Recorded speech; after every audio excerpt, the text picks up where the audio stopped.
നമ്മളൊക്കെ സോഷ്യൽ മീഡിയയിൽ ധാരാളം റീലുകൾ കാണാറുണ്ട്. ഭാര്യയും ഭർത്താവും കൂടി, ഭർത്താവും ഭാര്യയും മക്കളും കൂടി, ആങ്ങളെയും പെങ്ങളും കൂടി അവർ റീലുകളിൽ സന്തോഷത്തോടെ അഭിനയിക്കുന്ന പുതിയ റീലുകൾ, 2 മിനിറ്റോ 3 മിനിറ്റോ നീണ്ടു നിൽക്കുന്ന ഒരു റീലുകളിൽ ഭാര്യയും ഭർത്താവും തമ്മിൽ അഭിനയിക്കുന്നത് കാണുമ്പോൾ ആയിരക്കണക്കിന്, ലക്ഷക്കണക്കിന്, മില്യൺ കണക്കിന് ഫോളോവേഴ്സ് ഉള്ളവർ ഭാര്യ ഭർത്താവിന് പൂച്ചണ്ട് കൊടുക്കുന്നു, പൂച്ചണ്ട് ഭർത്താവിന് ഭാര്യയ്ക്ക് കൊടുക്കുന്നു, അവരുടെ വെഡിങ് ആനിവേഴ്സറിക്ക് കേക്ക് മുറിക്കുന്നു, അവരങ്ങോട്ടും ഇങ്ങോട്ടും കെട്ടിപ്പുണരുന്നു, അവരെ ലോകത്തിലെ മാതൃകാ ദമ്പതികളായി അടയാളപ്പെടുത്തുന്നു. മിക്കവാറും നമ്മുടെ ഭാര്യമാരൊക്കെ ആ 2 മിനിറ്റ് റീല് കാണുമ്പോ നമ്മുടെ വാട്സപ്പിലേക്ക് അയച്ചു തരും അതിന്റെ ലിങ്ക്. അതിന്റെ താഴെ അവരെഴുതും, ഇത് കണ്ടുപഠിക്ക്. ഇതാണ് ഭാര്യയും ഭർത്താവും. മിക്കവാറും ഭാര്യമാർ അവരതാണ്, റീലുകളാണ് റിയൽ ലൈഫ് എന്ന് കരുതി പോകുന്നവർ. എന്റെ പ്രിയപ്പെട്ട സഹോദരങ്ങളെ, ഞാൻ പറഞ്ഞത് അതൊക്കെ വെറും നാട്യം മാത്രമാണ്. കഴിഞ്ഞ ആഴ്ച നാം കേട്ടത് നമ്മുടെ അടുക്കൽ നിന്ന് വെളിപ്പാടകലെ തിരുവനന്തപുരം ജില്ലയുടെ അങ്ങേയറ്റത്ത് പാറശാലയിൽ ധാരാളം ഫോളോവേഴ്സ് ഉള്ള ഒരു ഭാര്യയും ഭർത്താവും, സോഷ്യൽ മീഡിയയിലെ മാതൃകാ ദമ്പതികൾ, സ്നേഹത്തിന്റെ സ്വരൂപം ചാർത്തിയവർ, അവർ അവസാനം ഒരു റീല് ചെയ്ത് വിരഹത്തിന്റെ ഒരു ഗാനം പാടി. ആ റീൽ അവസാനിച്ചതിന് ശേഷം തന്റെ കൂടെ കെട്ടിപ്പിടിച്ച് അഭിനയിച്ച ഭാര്യയുടെ കഴുത്ത് ഞെരിച്ചു മുറിച്ചു കൊന്ന് ആ ഭർത്താവ് പിന്നീട് ആത്മഹത്യ ചെയ്തു. അവർ പോസ്റ്റ് ചെയ്ത റീലുകളുടെ താഴെ മാതൃകാ ദമ്പതികൾ എന്ന് ഫോളോവേഴ്സ് കമന്റ് എഴുതിക്കൊണ്ടിരിക്കുമ്പോ ഭാര്യയുടെ മൃതദേഹം വീടിന്റെ ഉള്ളിൽ അഴുകാൻ തുടങ്ങിയിട്ടുണ്ടായിരുന്നു. ഞാൻ പറഞ്ഞു വന്നത്, എന്നെ കേൾക്കാനെത്തുന്ന സഹോദരങ്ങളോട്, സഹോദരിമാരോട്, ആധുനിക ജീവിതത്തിന് അത്യാർത്തിയും നാനാർത്തിയും നമുക്ക് സമ്മാനിച്ച സമാധാനമില്ലായ്മയുടെ നടുവിലൂടെ നമ്മൾ നടന്നു പോകുമ്പോ എല്ലാത്തിനെയും അവസാനം മരിക്കലാണ് എന്ന് കരുതി അവൻ ആത്മഹത്യയിലോട്ട് കടന്നു പോകുന്ന ഒരു കാലത്ത് യഥാർത്ഥത്തിൽ ഡോക്ടർ ഷിഹാബ് ഉമർ പറഞ്ഞതുപോലെ വർദ്ധിച്ചു വരുന്ന ആത്മഹത്യകളുടെ മുമ്പിൽ ഗവൺമെന്റ് കൗൺസിലിംഗ് നടത്തുന്നു, ക്ലാസുകൾ നടത്തുന്നു, മനുഷ്യനെ ജീവിതത്തിൽ പിടിച്ചു നിർത്താൻ പ്രേരിപ്പിക്കുന്നു. യഥാർത്ഥത്തിൽ ജീവിതത്തിൽ നിങ്ങൾ തളർന്നു പോയവരാണോ? ജീവിതത്തിൽ നിങ്ങൾ സങ്കടപ്പെട്ടവരാണോ?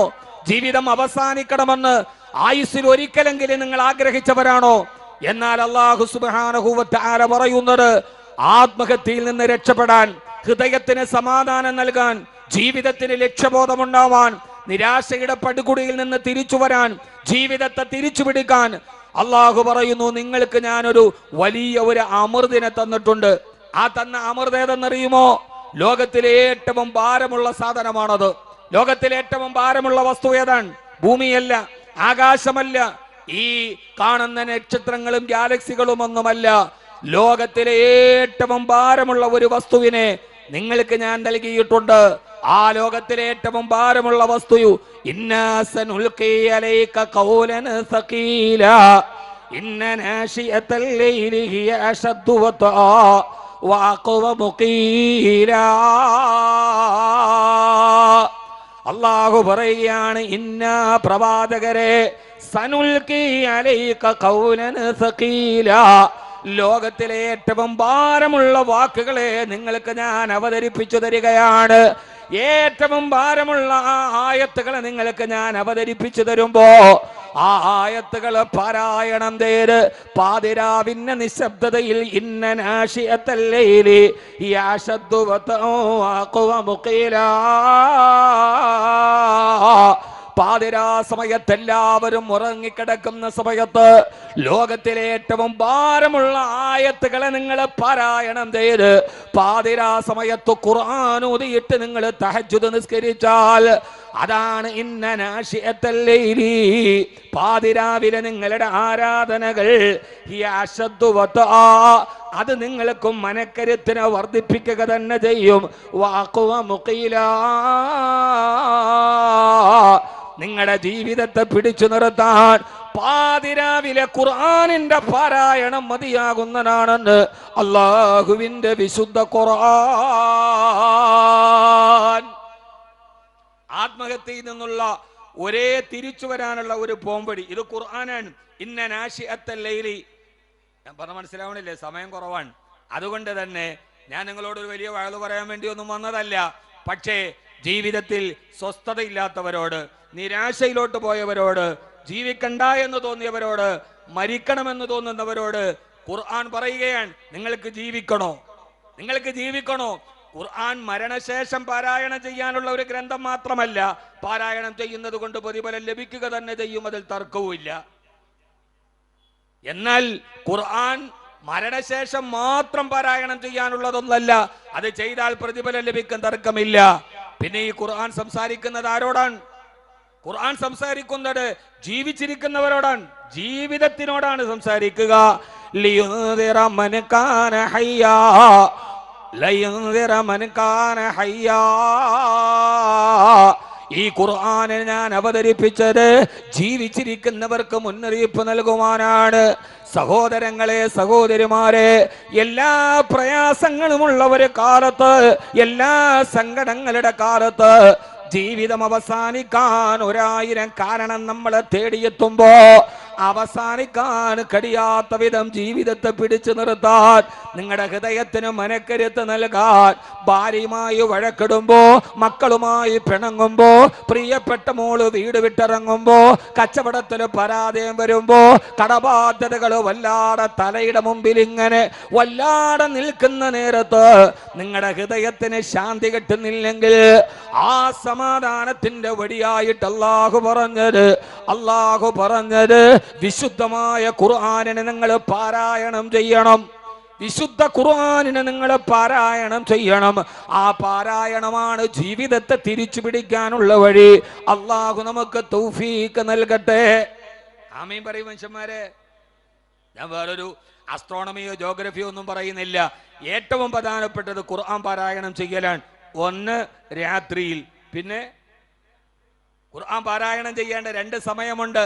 ഒന്ന് രാത്രി, ഇന്ന നാശിഅത്തൽ ലൈലി, രാത്രിയിൽ ഖുർആൻ ഓതിയിട്ട് നിങ്ങൾ വല്ലാതെ നിങ്ങൾ ഖുർആൻ ഓതി നിസ്കരിച്ചോളൂ. അപ്പോൾ കിട്ടുന്ന ആത്മവിശ്വാസം, ഒരു സെൽഫ് കോൺഫിഡൻസ്, ആ സമയത്ത് ലോകത്ത് വേറൊരാൾക്ക് തരാൻ പറ്റില്ല, ഒരു ക്ലാസ്സിനും തരാൻ പറ്റില്ല. രാത്രിയിൽ എല്ലാവരും ഉറങ്ങി, എല്ലാവരും നിശബ്ദമാണ്. നിരാശയുണ്ടോ ജീവിതത്തിൽ? കാസർഗോഡ് തന്റെ ഉപജീവന മാർഗമായ ഓട്ടോറിക്ഷ പിടിച്ചുകൊണ്ടുപോയ പോലീസ് ഉദ്യോഗസ്ഥൻ തിരിച്ചു കൊടുക്കാൻ 4 ദിവസം വൈകിയപ്പോ ആ പാവപ്പെട്ട 60 വയസ്സുകാരൻ കണ്ട വഴി ആത്മഹത്യ ചെയ്യലാണ്. അദ്ദേഹമാണെങ്കിലോ കാസർഗോഡ് ടൗണിലെ പള്ളിയിൽ 5 നേരത്തെ ജമാഅത്തായിട്ട് നിസ്കരിച്ച ആളാ. ഞാൻ അങ്ങനെയൊന്നും ചിന്തിക്കില്ല എന്ന് കരുതണ്ട. എപ്പോഴാ ഇത് കൈവിട്ടു പോണെന്ന് പറയാൻ പറ്റില്ല. അത്രമേൽ ദുർബലമാണ് നമ്മുടെ മനസ്സ്. ഫോൺ പിടിച്ചു വാങ്ങിച്ചപ്പോൾ 17 വയസ്സുകാരൻ കണ്ട മാർഗം ഇറങ്ങിപ്പോയി ആത്മഹത്യ ചെയ്യലാണ്. എല്ലാത്തിൻ്റെയും വഴി, എല്ലാത്തിൻ്റെയും പരിഹാരം അത് ഈ ജീവിതത്തിൽ നിന്ന് ഒളിച്ചോടലാണ് എന്ന് ഞാൻ നിങ്ങളും കരുതുന്നുവെങ്കിൽ വേണ്ട. 2 കാര്യങ്ങൾ. വിശുദ്ധമായ ഖുർആനിനെ പാരായണം ചെയ്യുക. അല്ലാഹു നമ്മുടെ ജീവിതത്തിൽ ഖുർആനിനെ നമ്മളെ അല്ലാഹു കൂട്ടാക്കി തരട്ടെ. വിശുദ്ധ ഖുർആനുമായി ബന്ധപ്പെട്ട ഏറ്റവും പ്രധാനപ്പെട്ട ചില കാര്യങ്ങൾ പറയാണ്. അല്ലാഹുവേ, കുടുംബ ജീവിതത്തിൽ താളം തെറ്റുമ്പോ, ഭാര്യയും ഭർത്താവും തമ്മിൽ പിണങ്ങുമ്പോ, കുടുംബ ജീവിതം ഇല്ലാതാകുമ്പോ, ആ സമയത്തൊക്കെ ഹൃദയത്തിലേക്ക് നിരാശ വരുന്നുവെങ്കിൽ പാതിരാ സമയത്ത് നിങ്ങളുടെ വീടിന്റെ ഉള്ളിൽ നിങ്ങൾ ഖുർആൻ ഓതാൻ കഴിയുമോ പെങ്ങളെ? ആദരവായ പ്രവാചകൻ നബി മുഹമ്മദ് മുസ്തഫ സല്ലല്ലാഹു അലൈഹി വസല്ലമ ഹബീബായ നബി തങ്ങളുടെ മനോഹരമായൊരു രാത്രിയെ കുറിച്ച് ആയിഷ റളിയല്ലാഹു തആല വിവരിക്കുന്നിടത്ത് ആയിഷ റളിയല്ലാഹു തആല പറയാ, ഒരു പാതിരാ സമയത്ത് ഈത്തപ്പന മരത്തിന്റെ ഓല കൊണ്ടുണ്ടാക്കിയ ഞങ്ങളുടെ കുടിലിൽ ഞങ്ങൾ 2 പേരും ചേർന്ന് കിടന്നുറങ്ങുന്ന നേരം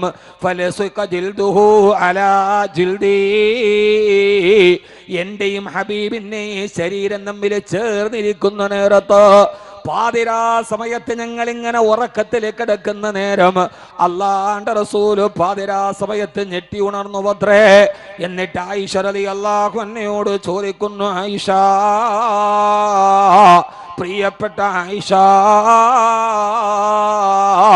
എന്നെ ശ്രവിക്കുന്ന പ്രിയപ്പെട്ട സഹോദരങ്ങളോട് സഹോദരിമാരോട് ഏറെ പറയാനുള്ള സമയമില്ലെങ്കിലും പ്രവാചക ജീവിതത്തിന്റെ പ്രഫുല്ലമായ പ്രതലങ്ങളിൽ അല്ലാഹു നമുക്ക് നൽകിയ തിരുദൂതരുടെ ജീവിതത്തിന്റെ ഒരു വലിയ ആശയമാണിത്. ഹബീബായ നബി തങ്ങൾ ചോദിക്കുന്ന, ആയിഷ, പാതിരാ സമയത്ത് എനിക്ക് എന്റെ അല്ലാഹുവിന്റെ അടുക്കൽ പോയിട്ടും ഇബാദത്ത് ചെയ്യണമെന്ന് ആഗ്രഹമുണ്ട്. നീ എനിക്ക് അനുവാദം തരുമോ ആയിഷ? പാതിരാ സമയത്ത് പടച്ചവന്റെ മുമ്പിൽ നിസ്കരിക്കാൻ പോകുമ്പോ സഹധർമ്മിണിയോട് അനുവാദം ചോദിക്കുന്ന തിരുദൂതരെ നിങ്ങൾക്കറിയുമോ? കാരണം രാത്രി നമ്മുടെ ഇണകൾക്ക് അവകാശപ്പെട്ടതാണ്.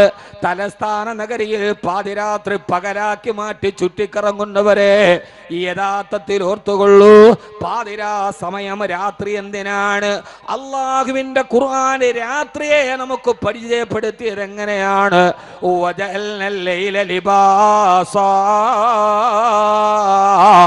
രാത്രിയെ നിങ്ങൾക്ക് ഞാൻ വസ്ത്രമാക്കി തന്നിരിക്കുകയാണ്. മൂടി പുതച്ച് ഉറങ്ങേണ്ട സമയമാണ് രാത്രി. അള്ളാഹു നൽകിയ ഘടനകൾക്ക് വിപരീതമായി പോയാൽ അത് നമ്മുടെ ആരോഗ്യത്തെ ബാധിക്കുമെന്നുള്ളത് പുതിയ കണക്കുകളാണ്. പകൽ രാത്രി ഉറങ്ങാനുള്ളതാണ്. പകലുകൾ ജീവിതത്തിന്റെ ഉപജീവന മാർഗത്തിന് വേണ്ടിയാണ്. ഇത് പടച്ചവന്റെ തർത്തീബാണ്. ഇത് ലോകരക്ഷിതാവ് നിയമിച്ച ക്രമമാണ്. അതിനെ വല്ലാതെ മറികടന്നാൽ നിങ്ങളുടെ ആരോഗ്യത്തെ അത് ബാധിക്കുമെന്ന് പഠനങ്ങൾ പറയുന്നുണ്ട്. ഞാൻ കടക്കുന്നില്ല. അതുകൊണ്ട് രാത്രി സമയത്ത് സഹധർമ്മിണിക്ക് അവകാശപ്പെട്ടപ്പോ ഹബീബായ നബി തങ്ങൾ ചോദിച്ചു, ആയിഷ, ഞാൻ എൻ്റെ റബ്ബിനൊന്ന് ഇബാദത്ത് ചെയ്യാൻ പോയിക്കൊള്ളട്ടെയോ? ഹബീബായ നബി തങ്ങളെ രാത്രി എഴുന്നേറ്റ് തന്നോട് ഈ ആവശ്യം ചോദിച്ചപ്പോ ആയിഷ റളിയല്ലാഹു തആല ബുദ്ധിമതിയാണ്. ഈ നിരീശ്വരവാദികൾ രവിചന്ദ്രൻ പറയുന്നത് പോലെ പക്വതയില്ലാത്ത കളിപ്രായമല്ല, അത് കന്യകയുടെ ചാബല്യമല്ല, അത് തളിരിമീണ ആഗ്രഹങ്ങളല്ല. ആ സമയത്ത് തന്റെ ഭർത്താവിനെ തന്നോട് അനുവാദം ചോദിച്ചിട്ടൊരു ആഗ്രഹം നടക്കണമെന്ന് തോന്നിയപ്പോ ബുദ്ധിമതിയായ ആയിഷ റളിയല്ലാഹു അൻഹ ചോദിച്ചു, യാ റസൂലല്ലാഹ്, അങ്ങും അങ്ങയുടെ രക്ഷിതാവും തമ്മിലുള്ള ബന്ധത്തിന് ഞാൻ എന്തിന് തടസ്സം നിൽക്കണം? സഹോദരാ സഹോദരി, ഞാൻ ഈ പറയുന്നത് എവിടെയെന്നറിയോ? നമുക്കിന്ന് വലിയ മുഗൾരാജ വംശത്തിന്റെ ശില്പചാതുരിയെ തോൽപ്പിക്കുന്ന വീടുകളുണ്ട്. ഒരു കൊതുകിന് പോലും കയറി വരാത്ത വിധത്തിലുള്ള ശീതീകരിച്ച റൂമുകളുണ്ട്. ഭാര്യയും ഭർത്താവും ഏറ്റവും വലിയ കട്ടിലിൽ കിടക്കുമ്പോഴും ശരീരം തമ്മിലേ അടുപ്പമുള്ളൂ. മനസ്സുകൾ തമ്മിൽ കിലോമീറ്ററോളം അകലം കിടക്കുന്ന ഒരു വീട്ടില് ആ സമയത്ത് നമുക്ക് കഴിക്കാൻ ഡൈനിങ് ടേബിളിൽ ഭക്ഷണങ്ങളുണ്ട്, ധരിക്കാൻ വസ്ത്രങ്ങൾ അലമാരയിൽ അട്ടിയിട്ടിട്ടുണ്ട്, സഞ്ചരിക്കാൻ നമുക്ക് കാറുകളുണ്ട്. എന്നാ പോലും സമാധാനത്തോടെ ഒരു ദിവസം ഉറങ്ങാൻ കഴിയാത്ത നമ്മുടെ മാളികകൾ എന്തിന്? 3 മാസത്തിലൊരിക്കൽ ഈത്തപ്പഴം കടിച്ചു വിശപ്പൊടുക്കിയ 8 മുഴം നീളവും 10 മുഴം വീതിയുമുള്ള ഈത്തപ്പന മരത്തിന്റെ ഓലകൾ വെച്ച് മെടഞ്ഞുണ്ടാക്കിയ ആകാശത്തും മഴ പെയ്താൽ മഴവെള്ളം മുഴുവനും മേക്കൂരയിലൂടെ താഴെ വീടുന്ന കൊച്ചുകുടിലില് ഒരു ഭാര്യയും ഭർത്താവും എങ്ങനെയാണ് സമാധാനത്തോടെ ദിനരാത്രങ്ങളെ തള്ളി നീക്കിയിടുന്ന ഹബീബിന്റെ ജീവിത ചരിത്രത്തെ പഠിക്കുക. അള്ളാന്റെ റസൂലിനോട് ഇത് പറഞ്ഞിട്ട് ആയിഷ റളിയല്ലാഹു തആലയോട് അനുവാദം വാദിച്ച് അള്ളാന്റെ റസൂല് വീട്ടിൽ നിന്ന് തഹജ്ജുദിന് എഴുന്നേൽക്കുമ്പോ ആയിഷ റളിയല്ലാഹു തആല പറയുന്നു, യാ റസൂലല്ലാഹ്, ലീ ഇലൈക ഹാജാ, ഇപ്പോൾ നിങ്ങളെ കൊണ്ട് എനിക്കൊരാവശ്യമുണ്ട് നബിയേ. ഭർത്താവ് അനുവാദം ചോദിച്ചു പോകുന്ന നേരത്ത്, സന്തോഷത്തോടെ പോകുന്ന നേരത്ത് താൻ ചോദിക്കുന്നത് തരുമെന്നുറപ്പുള്ള ഭാര്യ, ഭർത്താവിന് സന്തോഷമുള്ള നേരത്താണല്ലോ ഭാര്യമാര് പ്രധാനപ്പെട്ട ആവശ്യം ചോദിക്കുക. അല്ലാതെ കലിതുള്ളിയ നേരത്തൊരു ബുദ്ധിമതിയായ പെണ്ണ് ഭർത്താവിനോടൊന്നും ചോദിക്കില്ല. പാതിരാ സമയത്ത് സന്തോഷത്തോടെ പള്ളിയിലോട്ട് പോകുമ്പോ ആയിഷ റളിയല്ലാഹു അൻഹ ചോദിക്കുന്നുണ്ട്, യാ റസൂലല്ലാഹ്, വലി ഇലൈക ഹാജ, എനിക്ക് നിങ്ങളെ കൊണ്ടൊരാവശ്യമുണ്ട് നബിയേ. അള്ളാന്റെ റസൂല് പറഞ്ഞു, ചുരുക്കി പറയാൻ ഞാൻ വളരെ പ്രധാനപ്പെട്ട ഒരു സംഭവമാണിത്. ആയിഷ ചോദിച്ചോളൂ. രണ്ടാമതും പറഞ്ഞു, നബിയേ, വലി ഇലൈക ഹാജ, എനിക്ക് നിങ്ങളോടൊരു വലിയ കാര്യം ആവശ്യപ്പെടാനുണ്ട്. ആയിഷ ചോദിച്ചോളൂ ചോദിച്ചോളൂ എന്ന് ഹബീബായ നബി സല്ലല്ലാഹു അലൈഹി വസല്ലം സുസ്മേര വദനനായി മറുപടി പറയുമ്പോ നിങ്ങളൊന്ന് ആലോചിച്ചു നോക്ക്. പാതിരാ സമയത്ത് ഭർത്താവ് സന്തോഷത്തോടെ ഇരിക്കുന്ന നേരത്ത് ഒരു 17 വയസ്സുകാരി പെണ്ണ്. ഹബീബായ നബി തങ്ങൾ വഫാത്താകും ആയിഷ ബീവിയുടെ വയസ്സ് 18 വയസ്സാണ്. ഒരു 17 വയസ്സുകാരി പെണ്ണ് തന്റെ ഭർത്താവിനോട് ആവശ്യപ്പെടുന്ന ഏറ്റവും പ്രധാനപ്പെട്ട ഒരു കാര്യമേതെന്ന് നിങ്ങൾ നിങ്ങളുടെ മനസ്സിലൊന്ന് ചിന്തിച്ചു നോക്ക്. ഇന്നത്തെ കൗമാരപ്രായത്തിന്റെ ആട്ടവും പാട്ടവും അഭിലാഷവും വെച്ച് നിങ്ങളൊന്ന് മനസ്സിലൊന്ന് ആലോചിച്ചു നോക്ക്. മൂന്നാമതും പറഞ്ഞു, യാ റസൂലല്ലാഹ്, നബിയേ വലിയിലേക്ക് ഹാജ, എനിക്ക് അങ്ങയോടൊരാവശ്യം പറയാനുണ്ട് നബിയേ. പറയായിഷ എന്ന് പറയുമ്പോ 17ന്റെ പക്വതയും മറക്കുന്ന രീതിയിൽ ആയിഷ റളിയല്ലാഹു തആല ചോദിച്ച ചോദ്യം, യാ റസൂലല്ലാഹ്, അങ്ങ് അല്ലാഹുവിനോട് നിസ്കരിക്കാൻ പോവുകയല്ലേ?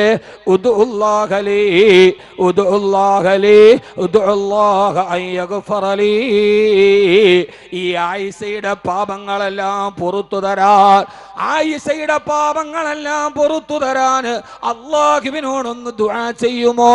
അതുമാത്രം ഈ സമയത്ത് നിങ്ങൾ എനിക്ക് വേണ്ടി ചെയ്താൽ മതിയെന്ന് പ്രിയപ്പെട്ട നമ്മുടെ പ്രിയപ്പെട്ട ഉമ്മുന ആയിഷ റളിയല്ലാഹു തആല അൻഹാ വേറെ ഒരാഗ്രഹങ്ങളില്ല, വേറെ ഒരു പ്രശ്നങ്ങളില്ല.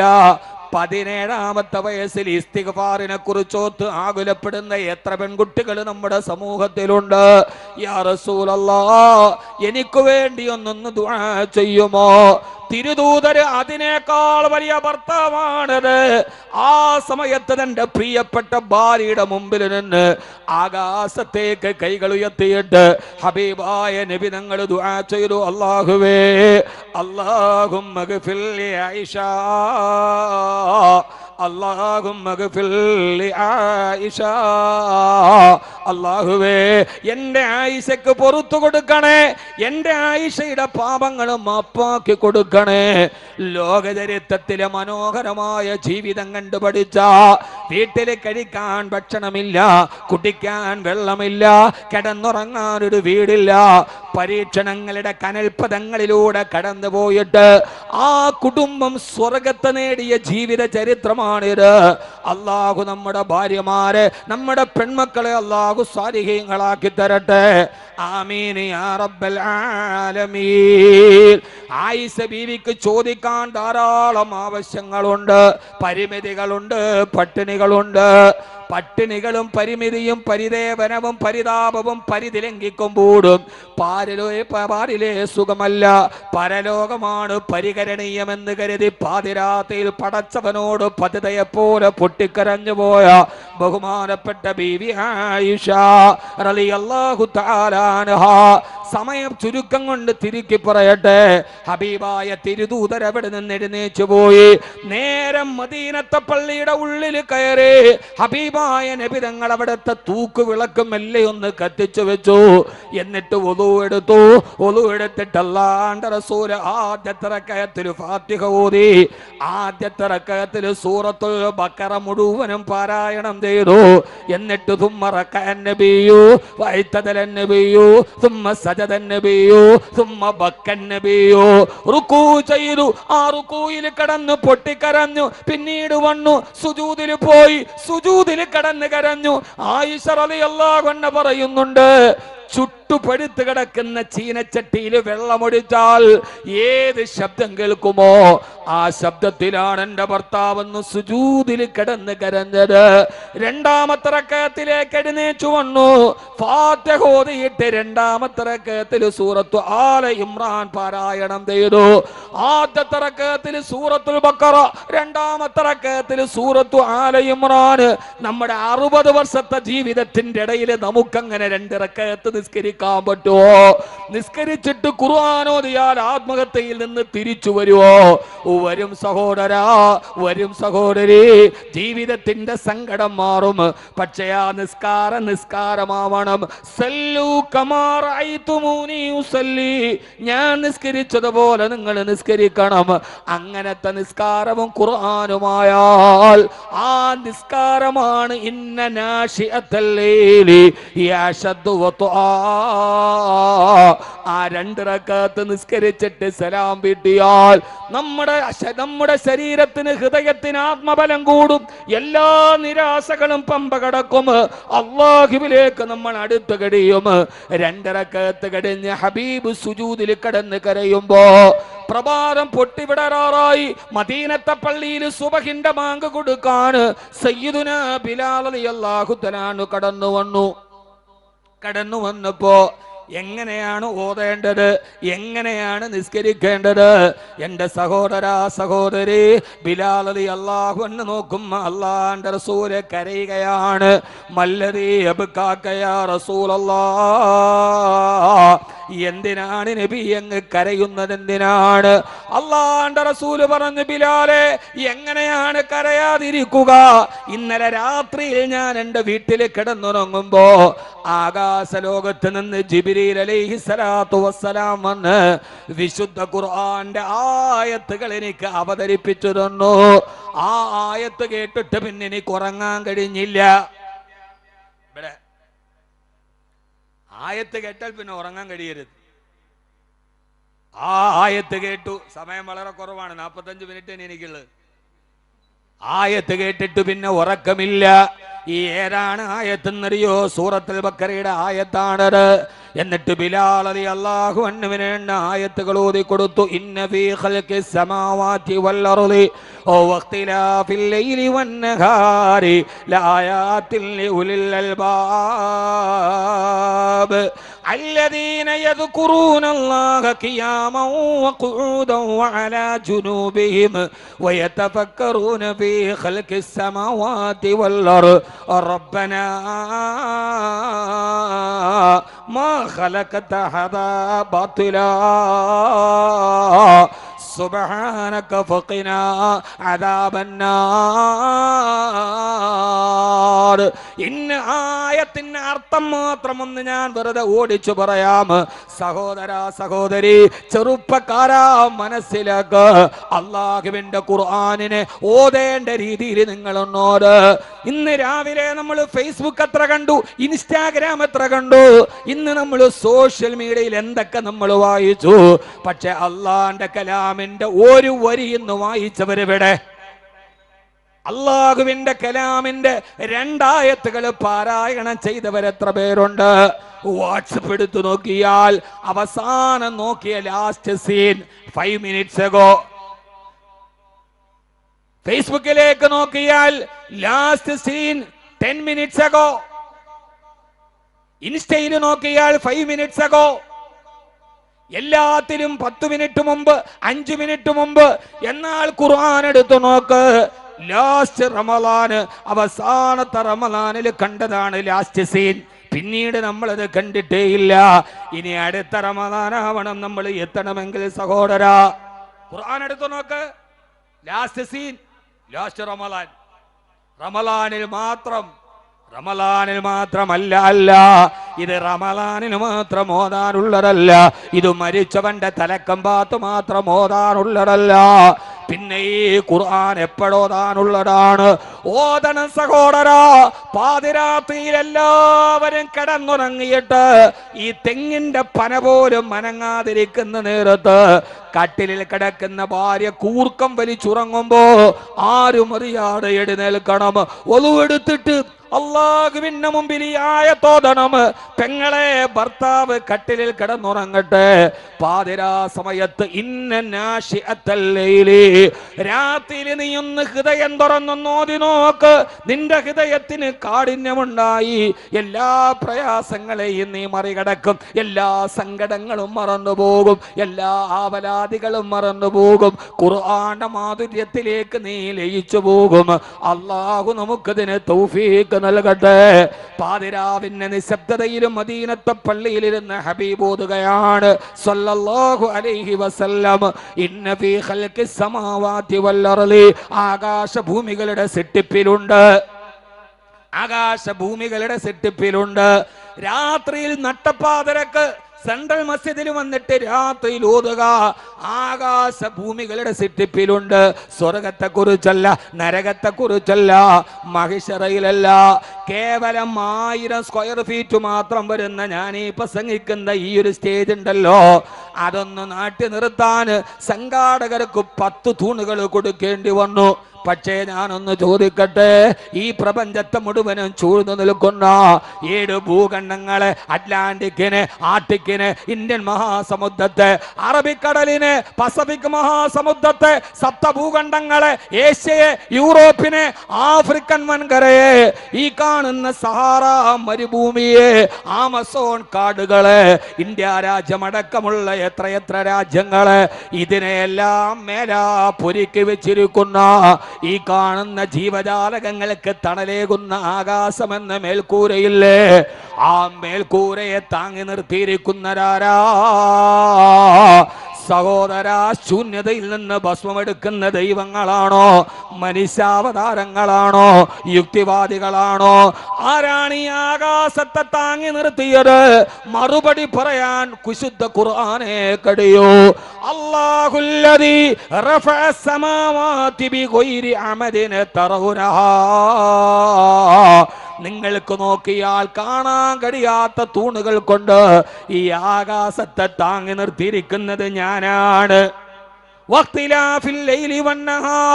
രാപ്പകലുകളുടെ വ്യതിയാനങ്ങളിലുണ്ട്. രാത്രി വരേണ്ട സമയത്ത് പകല് വരില്ല, സൂര്യൻ ഉദിക്കേണ്ട സമയത്ത് ചന്ദ്രൻ വരികയില്ല, ചന്ദ്രന്റെ സമയത്ത് സൂര്യൻ വരികയില്ല. ആരാണിതിനെ നിയന്ത്രിക്കുന്നതാരാ?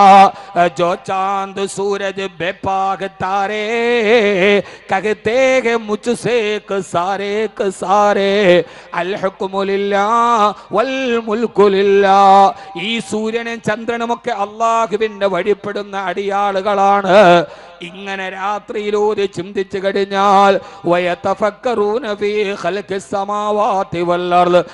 ആകാശ ഭൂമികളുടെ വലിപ്പത്തെ കുറിച്ച് ചിന്തിക്കുമ്പോ സമയമില്ലല്ലോ സഹോദരാ. ഇതിന്റെ ഈ സിട്ടിപ്പിന്റെ മഹിമയെ കുറിച്ച് ചിന്തിക്കുമ്പോ ആ സമയത്തവൻ പറയും അല്ലാഹുവിനോട്, അല്ലാഹുവേ റബ്ബനാ മാ ഖലഖത ഹദാ ബാതിലാ. അല്ലാഹുവേ, അല്ലാഹുവേ ഇതൊന്നും നീ വെറുതെ സൃഷ്ടിച്ചതല്ല റബ്ബേ. അടുത്ത വാക്കാണ് പ്രധാനപ്പെട്ടത്. സുബ്ഹാനക ഫഖിനാ അദാബന്നാർ. പടച്ചവനെ, നരകത്തിൽ നിന്ന് എന്നെ കാക്കണേ അല്ലാഹ്, നരകത്തിൽ നിന്ന് എന്നെ കാക്കണയല്ല.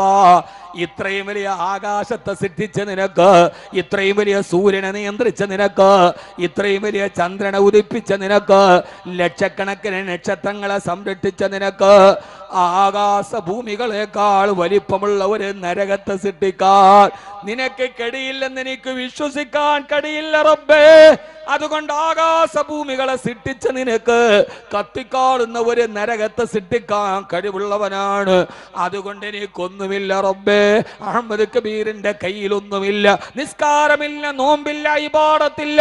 അതുകൊണ്ട് അല്ലാഹുവേ, പാതിരാ സമയത്ത് നിന്നോട് ഞാൻ പറയുകയാണ്, സുബ്ഹാനക ഫഖിനാ അദാബന്നാർ. നിന്നെ അനുസരിക്കാത്തതിന്റെ പേരിൽ നാളെ നീ എന്നെ നരകത്തിലോട്ട് വലിച്ചൊറിയല്ലേ അല്ലാഹ്. ഇതാണ് ഹബീബായ നബി തങ്ങളുടെ ഒരു രാത്രിയെങ്കിൽ എൻ്റെ സഹോദരങ്ങളോട്, സഹോദരിമാരോട്, ഖുർആൻ ഓതേണ്ട സമയം നിസ്കാരത്തിന് തൊട്ടു മുമ്പ് മാത്രമല്ല, അതൊക്കെ നമ്മുടെ ഇബാദത്താവട്ടെ. രാത്രിയിൽ ഖുർആൻ ഓതുക, അത് ഹൃദയത്തിന് വലിയ സന്തോഷം നൽകും. അല്ലാഹു നമുക്കത് നൽകി അനുഗ്രഹിക്കട്ടെ. ആമീൻ യാ റബ്ബൽ ആലമീൻ. രാത്രിയിൽ ഓതുക. നമ്മൾ നിസ്കാരത്തിന് മുമ്പ് ഓതും, നിസ്കാരത്തിന് ശേഷം ഓതും, ളുഹാ നിസ്കരിച്ചിട്ട് ഓതും, ഒക്കെ ശരിയാണ്. പക്ഷേ നമ്മുടെ ജീവിതത്തിൽ നമ്മളെ പിടിച്ചു നിർത്തുന്ന ഒരിക്കലും നിരാശ ഉണ്ടാവില്ല, ഒരിക്കലും മനസ്സിന് വേദന ഉണ്ടാവില്ല. എൻ്റെ പ്രിയപ്പെട്ട സഹോദരിമാരെ, എത്രയോ ആളുകൾ പറയാറുണ്ട്, ഉസ്താദേ ജീവിതത്തിൽ ഒരു സമാധാനം ഇല്ല, ഒരു സമാധാനം ഇല്ല. ആ സമാധാനം കിട്ടാനുള്ള ഏറ്റവും പ്രധാനപ്പെട്ട വഴി നമ്മുടെ ഈ മനസ്സിന്റെ ഒരു ദൗർബല്യം ഉണ്ടല്ലോ, പെട്ടെന്ന് ചിന്തിക്കുക. എത്ര ആളുകളാണ് ഇബാദത്തുള്ളവര്, നിസ്കാരമുള്ളവര്, അറിയപ്പെട്ട ആളുകള്. നമ്മൾ തന്നെ ചോദിക്കുന്നു, എങ്ങനെ? അടുത്ത സമയത്ത് ഇന്ത്യൻ രാഷ്ട്രീയത്തിൽ അറിയപ്പെട്ട ഒരു മനുഷ്യൻ ആത്മഹത്യ ചെയ്തു. പണമില്ലാത്ത ആളല്ല, കോടീശ്വരനൻ, അധികാരമില്ലാത്ത ആളല്ല. ഇതൊക്കെയുണ്ടെങ്കിലും മനസ്സ് തളർന്നു പോകുന്നു. ഇന്നത്തെ ഈ സനത് സമ്മേളനത്തിൽ വെച്ച് ഞാൻ പറയാൻ, ഇത് എന്റെ വാക്കല്ല, കബീർ വാക്കവിയുടെ വാക്കല്ല, വിശുദ്ധ ഖുർആൻ. ഖുർആൻ ഒരു കാര്യം പറഞ്ഞാൽ ലാ റൈബ ഫീഹി, അതിൽ പിന്നെ തർക്ക വിതർക്കങ്ങളില്ല, ഖണ്ഡന മണ്ഡനങ്ങളില്ല, അതിൽ പിന്നെ സംശയമില്ല. ഇന്ന സനുൽഖി അലൈക ഖൗലൻ സഖീല ഇന്ന നാശിഅത്തൽ ലൈലി ഹിയ അശദ്ദു വത്അം വഅഖ്വമു ഖീല. രാത്രിയിൽ എഴുന്നേറ്റ് നിങ്ങൾ നിസ്കരിക്കുകയും ആ ഭാരമുള്ള ഖുർആനിനെ ഓതീൻ. മഹാനായ സയ്യിദന ഉമർ ഇബ്നുൽ ഖത്താബ് റളിയല്ലാഹു അൻഹുവിന് ഒരിക്കൽ മനസ്സിന് വല്ലാത്ത ടെൻഷൻ ഉണ്ടായി. ടെൻഷൻ ഇല്ലാത്ത ആരാ ഉള്ളത്? എല്ലാവർക്കും ഓരോരോ ടെൻഷനൻ. ഈ അടുത്ത സമയത്ത് ഒരു സഹോദരി എന്നോട് പറഞ്ഞു, ഉസ്താദേ എല്ലാം ഉണ്ട്, സമ്പത്തുണ്ട്, ആരോഗ്യമുണ്ട്, കാറുണ്ട്, എല്ലാം ഉണ്ട്, പക്ഷെ ഈ എൻ്റെ ഭർത്താവ് അയാൾ എന്നോട് മനസ്സോർന്ന് സംസാരിക്കൂല. എൻ്റെ ജീവിതത്തിലെ വലിയ ടെൻഷനാണ്. അയാൾക്ക് എന്നെ വേണ്ട, അയാൾക്കെല്ലാം ഉണ്ട്, പക്ഷെ എൻ്റെ അടുത്ത് വന്നാൽ വലിയ ബിസിനസ്സുകാരനാണ്. ആ സമയത്ത് അയാൾ രാത്രി കിടക്കാൻ നേരത്ത് ഞാൻ പോയിരുന്നിട്ട് അയാളെ എത്ര ശല്യപ്പെടുത്തി, എന്നോട് മനസ്സോർന്ന് സംസാരിക്കില്ല, മൂപ്പിലങ്ങനെ ചിന്തിച്ച് കിടക്കും. എനിക്കാകെ നിരാശയാണ്. എല്ലാം ഉണ്ട്. ആ പെണ്ണിന്റെ ഒരേ ഒരു നിരാശ, ഭർത്താവ് മനസ്സോർന്ന് സംസാരിക്കാത്തൻ. ഓരോരുത്തർക്കും ഓരോ പ്രശ്നം. ചിലർക്ക് പണം ഇല്ലാത്തതിന്റെ പ്രശ്നം, ചിലർക്ക് പണം ഉള്ളതിന്റെ പ്രശ്നം. എൻ്റെ പൊന്നു സഹോദരങ്ങളെ, ഞാൻ ആ സ്ത്രീയോട് പറഞ്ഞു, ഇത്രയൊക്കെ കിട്ടിയിട്ട് അയാൾ സംസാരിച്ചോളൂ. അപ്പൊ അയാൾ എന്നോട് പറയാണ്ട്, പൊന്നുസ്താറെ രാത്രി കിടക്കുമ്പോൾ നാളത്തെ ബിസിനസിന്റെ 1000 പ്രശ്നങ്ങളാണ്. അപ്പൊ ചില സമയത്ത് ഞാൻ എന്തെങ്കിലും ചിന്തിച്ച് കിടക്കും. അതുപോലും അക്സെപ്റ്റ് ചെയ്യാൻ കഴിയാത്ത രീതിയിൽ പ്രശ്നങ്ങളെ നമ്മളായിട്ട് ഉണ്ടാക്കാൻ അങ്ങനെ അവരോട് പറഞ്ഞു, ഉപദേശിച്ചു വിട്ടു. രാത്രിയിൽ ഒരു ഭാര്യയും ഭർത്താവും ഒന്നിച്ച് കിടക്കുമ്പോൾ രണ്ടുപേരുടെ ഈ ചിന്തകൾ തമ്മിൽ വ്യത്യസ്തമാണ്. പക്ഷെ ഭാര്യയ്ക്ക് അത് ഫീൽ ചെയ്യുന്ന വേറെ രീതിയിലാണ്. കുടുംബജീവിതം വലിയ പ്രശ്നമാണ്, അതൊരു വലിയ അഭ്യാസമാണ്. ഖുർആൻ പറയുന്നതായിട്ട് അങ്ങനെ അന്തം വിട്ടു. ഞാൻ ചില പറഞ്ഞുതരാം. അപ്പോൾ നമ്മൾ ഖുർആനിനെ വല്ലാതെ സ്നേഹിക്കുക. ഒരു ഭർത്താവ് കിടക്കുക, ഭാര്യയും കിടക്കാണ് രാത്രിയിൽ. ഭാര്യയുടെ ചിന്ത എന്തായിരിക്കും? രാത്രിയിലെല്ലാം കഴിഞ്ഞ് വന്ന് ഒതുവൊക്കെ എടുത്ത് നന്നായിട്ട് കിടന്ന് ഉറങ്ങാൻ പോവാൻ. ആ സമയത്ത് ഭാര്യയുടെ ചിന്ത എന്താ? സ്ത്രീകളുടെ ചിന്ത എന്താവും? നാളെ രാവിലെ ദോശയുടെ മാവ് നന്നായിട്ട് പുളിച്ചിട്ടുണ്ടോ? നന്നായിട്ട് പുളിച്ചാൽ ദോശ ഉണ്ടാക്കിയില്ലെങ്കിൽ ഇഡ്ഡലി ഉണ്ടാക്കാം. ഉച്ചയ്ക്ക് മുളകിട്ട മീൻകറി വേണോ, അതെല്ലാം മുരിങ്ങക്കായിട്ട് മീൻകറി വേണോ, ഭർത്താവിന് ചപ്പാത്തി വേണോ, ഉരട്ടി വേണോ? അവരുടെ ചിന്ത അവരിൽ കൈകാര്യം ചെയ്യുന്നൊരു ലോകത്തെ ചുറ്റിപ്പറ്റിയാണ്. അപ്പുറത്തിരിക്കുന്ന ഭർത്താവോ, നാളെ ചെക്ക് കൊടുത്തിട്ടുണ്ട്, 4 ലക്ഷം രൂപ അക്കൗണ്ടിൽ വരണം. എങ്ങനെ വരും? മോൻ്റെ ഫീസ് അടയ്ക്കാൻ സമയമായി. കടയ്ക്കാണെങ്കിലോ മുനിസിപ്പാലിറ്റി പൊളിക്കാൻ പറഞ്ഞിട്ടുണ്ട്, അത് പൊളിച്ചാൽ ഞാൻ എങ്ങനെ ജീവിക്കും? ജീവിതത്തെ കാർന്നു തിന്നുന്ന ചിന്തകളിൽ ആ മനുഷ്യൻ അസ്വസ്ഥനായിട്ട് കിടക്കാൻ. അപ്പൊ അടുത്തടുത്ത് കിടക്കുമ്പോൾ രണ്ടുപേരുടെ ഈ ചിന്തകൾ തമ്മിൽ വ്യത്യസ്തമാണ്. ആ ചിന്തകളെ പോലും നമ്മുടെ കുടുംബത്തെ ബാധിക്കുന്ന രീതിയിൽ നമ്മുടെ ചിന്തകൾ മാറിക്കഴിഞ്ഞു. പണ്ടൊന്നും നമ്മൾ ഇത്രയും ചിന്തിക്കുന്ന ആളുകളല്ല, ആണോ? അതെന്താ തുറച്ചു നോക്കണ്? പണ്ടൊക്കെ നമുക്ക് ഇത്രയേറെ ടെൻഷൻ ഉണ്ടാകും, ഇത്രയും ചിന്തയുണ്ടോ? ഒന്നുമില്ല. ഇന്ന് നമുക്ക് ചിന്തകൾ കൂടി, ആകുലതകൾ കൂടി, പ്രശ്നങ്ങൾ കൂടി, പ്രയാസങ്ങൾ കൂടി. പണ്ട് മോൻ കള്ളു കുടിക്കുന്നുണ്ടോ എന്ന് നാട്ടിലെ കള്ള് ഷാപ്പിന്റെ മുമ്പിൽ നോക്കിയാൽ മതി. ഇന്ന് മോൻ കള്ളു കുടിക്കുന്നുണ്ടോ എന്ന് എവിടെയൊക്കെ നോക്കണം? അവൻ എവിടെയെങ്കിലും പോകണുണ്ടോ എന്ന് ആ സ്ഥലത്ത് തിരഞ്ഞാൽ മതി. 4 ക്യാമറ കണ്ണുകളുമായിട്ട് നിന്നാലും മക്കളെ നിയന്ത്രിക്കാൻ കഴിയാത്ത വലിയൊരു ടെൻഷനിലേക്ക് നമ്മൾ മാറി. നമ്മുടെ കുടുംബജീവിതം വല്ലാതെ പ്രയാസങ്ങളിലായി. അള്ളാഹു നമ്മുടെ കുടുംബജീവിതത്തെ നന്നാക്കി തരട്ടെ. ആമീൻ പറയും മനുഷ്യന്മാരെ. അള്ളാഹു നമ്മുടെ കുടുംബജീവിതത്തെ നന്നാക്കി തരട്ടെ.